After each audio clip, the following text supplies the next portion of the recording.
चींटी और कबूतर।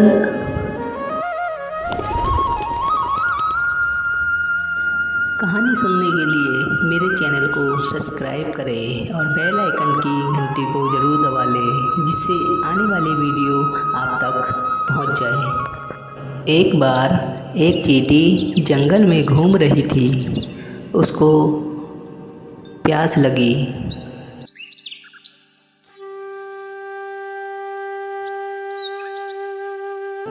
अरे मेरे को तो प्यास लगी है, मैं क्या करूं? पानी तो नज़र नहीं आ रहा है। और चलते चलते आगे बढ़ती चली गई। उसके बाद एक उसको नदी दिखाई देती है और अब मैं नदी के पास आ गई हूँ। मैं पेट भर के पानी पीऊँगी। परंतु जैसे ही पानी पीने की कोशिश करती है, झट से नदी में गिर जाती है।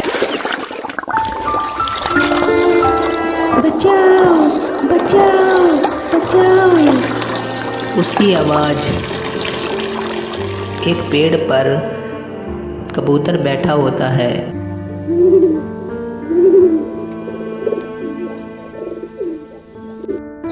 चींटी मुसीबत में है, मुझे उसकी मदद करनी चाहिए।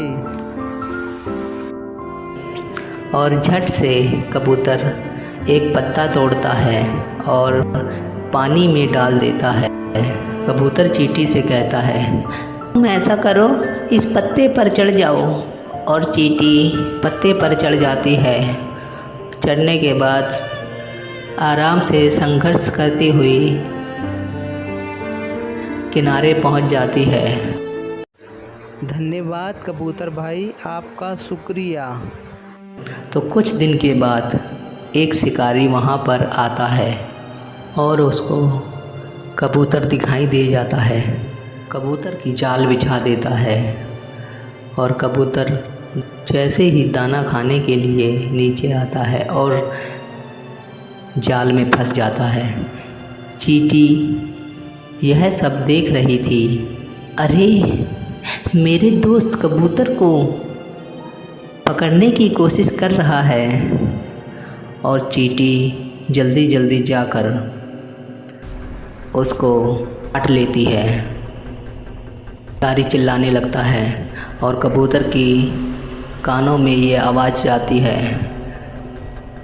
जाल पर बैठने से पहले ही कबूतर देखता है कौन चिल्ला रहा है और देखता है वहाँ पर एक शिकारी है। इस प्रकार कबूतर वहाँ से उड़ जाता है और उसकी जान बच जाती है।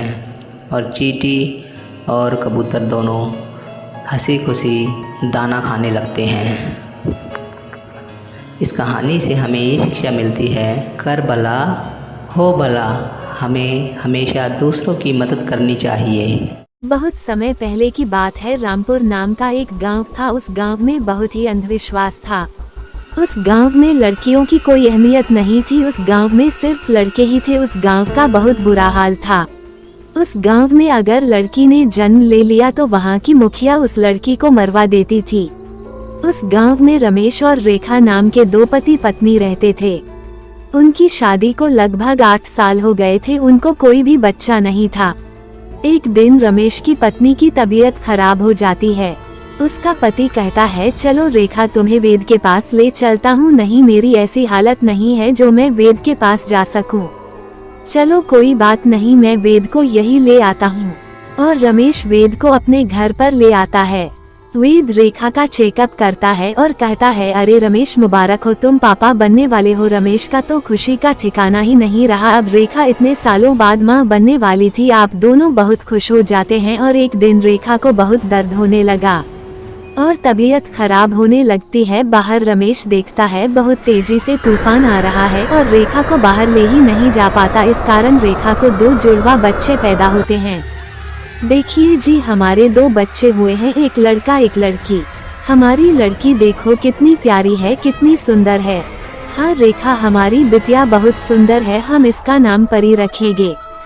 हाँ, ये सही नाम है, हम इसका नाम परी ही रखेंगे। परंतु ये तो लड़की है, गांव की मुखिया इसको मार देगी, हम इसको मरने नहीं देंगे, इसको हम घर में छुपा कर रखेंगे। रमेश कहता है मैं ऐसा करता हूँ, मैं तुम्हारी बहन के यहाँ शहर छोड़ आता हूँ, इसको यही तरीका है बचाने का। रेखा कहती है नहीं, मैं अपने आप से इसको दूर नहीं करूँगी, मैं इसको अपने घर में ही रखूँगी। गांव वालों को कैसे पता लगेगा कि हमें लड़की पैदा हुई है? हमें तो 2 बच्चे पैदा हुए हैं, गांव वालों को पता ही नहीं लगेगा कि लड़की पैदा हुई है, इसलिए हम अपनी बच्ची को घर में ही रखेंगे, कभी भी बाहर नहीं जाने देंगे। रमेश कहता है हाँ, तुमने सही कहा।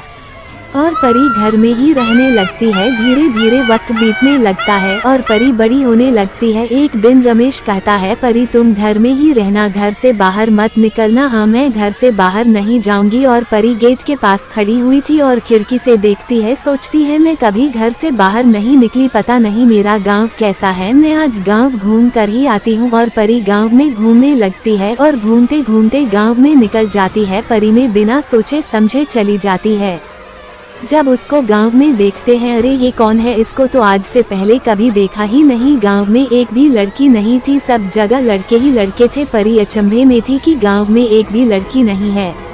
परी घूमते घूमते मुखिया के घर की तरफ पहुंच जाती है और मुखिया कहती है ये लड़की तू कौन है, यहाँ कहाँ से आई है, आज से पहले मैंने तुझको नहीं देखा। परी कहती है मैं कोने वाला घर में रहती हूँ, वहाँ मेरा घर है। और मुखिया समझ जाती है मेरे पिताजी का नाम रमेश है, मैं उस घर में रहती हूँ। मेरी माँ कहती है हमारे गाँव की मुखिया बहुत ही दुष्ट है, इसलिए मुझे घर से बाहर नहीं निकलने देती। मुखिया मन ही मन में गुस्से में लाल पीली हो रही थी। फिर वहाँ से अपने घर पर आ जाती है। मुखिया इनको सारी बात बताकर, पर उसको ये पता नहीं था मुखिया यही थी। उस परी के माता पिता कहीं एक दिन के लिए उसको घर में ही छोड़कर गए थे। परी घर में अकेली थी और रात में सो जाती है। जब सारा गांव सो जाता है, मुखिया अपने कुछ लोगों के साथ आती है और उसको मारने लगती है लाठी डंडों से। और परी उठ जाती है और कहती है मुझे क्यों मार रही हो, मुझे मत मारो। और मुखिया उसकी एक भी नहीं सुनती और उसको मार देती है।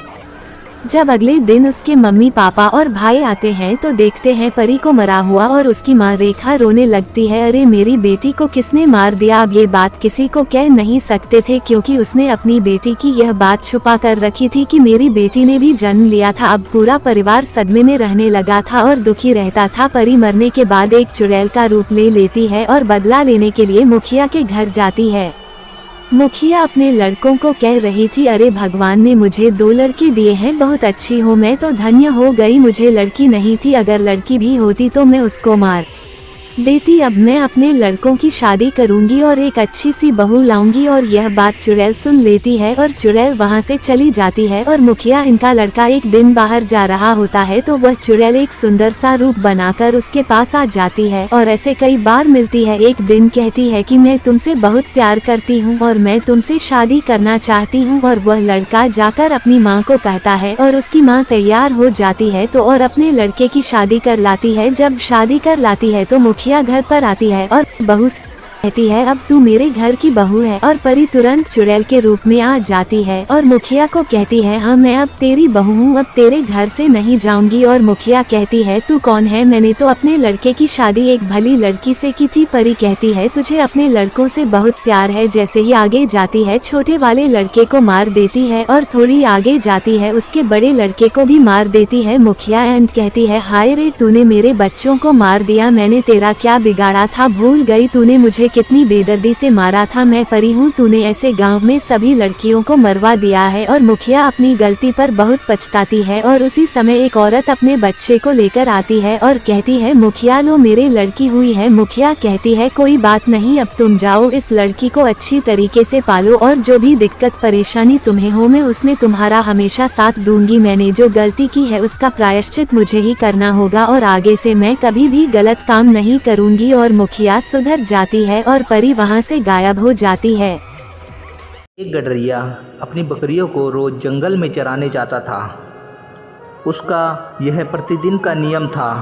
तो एक दिन जब अपनी बकरियों को गडरिया लेकर जाता है और आराम से जब चरा रहा था तो उसके दिमाग में एक योजना आती है। सोचता है, कहता है कि क्यों ना आज गांव वालों को सताया जाए। और वह चिल्लाने लगता है ज़ोर ज़ोर से, बचाओ बचाओ बचाओ, भेड़िया आया, बचाओ भेड़िया आया।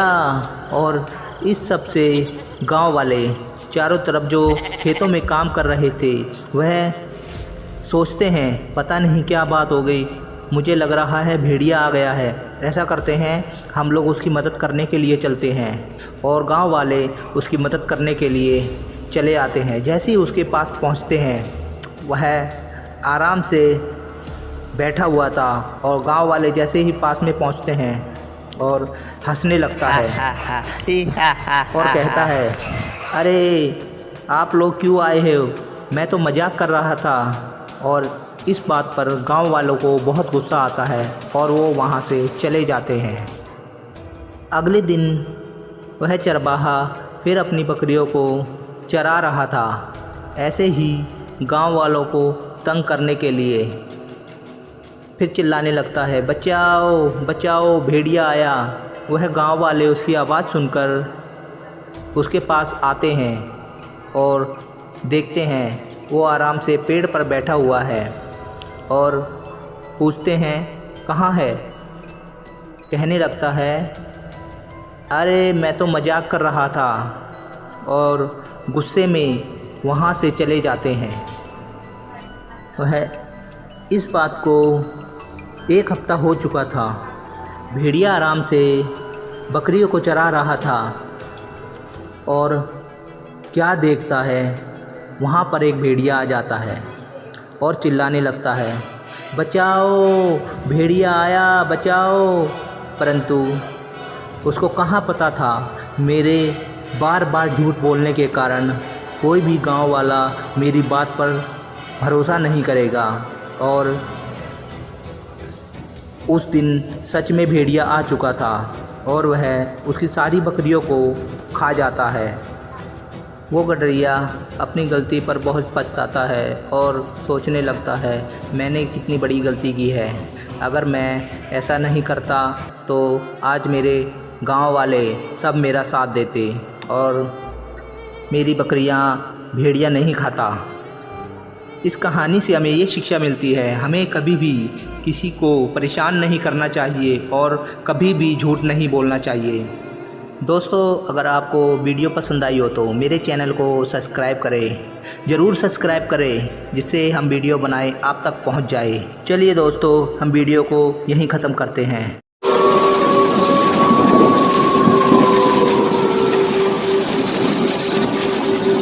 एक गांव में एक राजू नाम का व्यक्ति रहता था और वह स्टेशन पर काम करता था। एक दिन वापस लौटते समय उसको रात हो जाती है और उसको कोई रिक्शा ना ऑटो कुछ नहीं मिलता। अरे क्या बात है, आज तो कोई रिक्शा वाला ना ऑटो वाला यहाँ पर कोई नहीं है। इस बारिश की वजह से कोई भी यहाँ पर नहीं आया। फिर वह राजू वहां से धीरे धीरे अपने घर की ओर चलने लगता है। उस रोड पर कोई भी व्यक्ति उसको दिखाई नहीं दिया और वह चले जा रहा था और वह रेल की पटरी के किनारे रोड बना हुआ था। जैसे ही धीरे धीरे आगे बढ़ता जा रहा था, अरे मैंने कोई गलती तो नहीं कर दी रात में आकर। और वह आगे बढ़ने लगता है। पीछे से कोई उसका नाम पुकारता है, राजू राजू, और वह पीछे मुड़कर देखता है। अरे मर गया, पता नहीं कौन आवाज दे रहा है।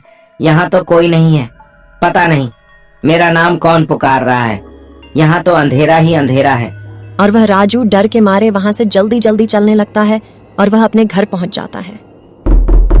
अरे दरवाजा खोल। अरे मैं तो आज बुरा फंस गया था। मैं जब काम से आ रहा था तो रास्ते में ना ही ऑटो मिला ना ही कोई रिक्शा। मैं अकेले आने लगा और मुझे पीछे से किसी ने आवाज दी। अरे आप बच गए। वह एक चुड़ैल थी जो पीछे से आवाज देती है। आज आप बाल बाल बच गए। वह दरवाजे पर खट खट खट की आवाज होने लगी। अरे इतनी रात कर कौन आया है। दरवाजे पर जैसे ही रीना दरवाजा खोलती है और दरवाजे पर देखती है, वहां पर कोई भी नहीं था। और अरे पता नहीं, दरवाजे पर तो कोई भी नहीं है और दरवाजा बंद करके अंदर चली जाती है।